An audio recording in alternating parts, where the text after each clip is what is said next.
Drum roll for high value action number one. Probably not a surprise to people who are guessing ahead.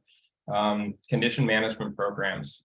This is such fertile ground for so many reasons that we'll get into. But if we start at just kind of the headline and the cost side of it, this is no surprise, and we can look at the stats up, down, and sideways of 6 in 10 adults in the US have a chronic condition. 40% have two or more. We know when we go back to well child visits that that's actually feeding into some of these rates going higher and higher.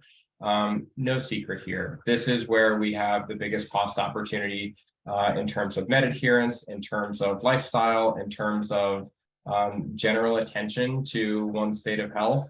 And this can also go into things I would even look at as cancer screening. So not necessarily chronic lifestyle, but things that we know are preventable from becoming much, much larger.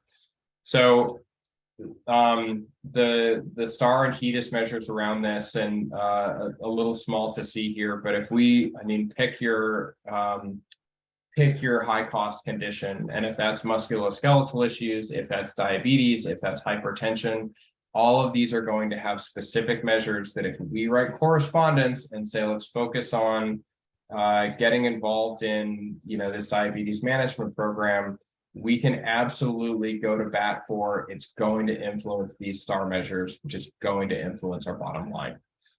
So no other way to split it except for the more that we really focus on this for the right person at the right time, we know that there's a financial yield waiting in sort of the payment mechanisms behind the scenes. This is also one of the most creative and interesting and kind of frankly fun from a communications perspective, because so many health plans now have kind of their highest gloss and concierge feeling partners might be associated with condition management.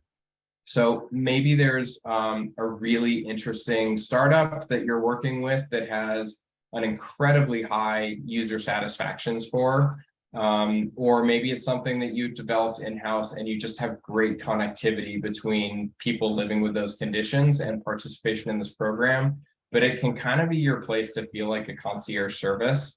And as long as you're writing those correspondence with contextual awareness around this is a person who is by definition living in a more challenged state of health, then we can sort of open those gates to let us help you and let us be here for you. Let us present that exclusivity that you only get with our health plan and our partnerships. It can be a really cool place to bring a huge impact to someone who opens this up and says, wow, there's a lot here for me. Pretty hard to say no to at least giving a call or scanning a QR code and getting involved.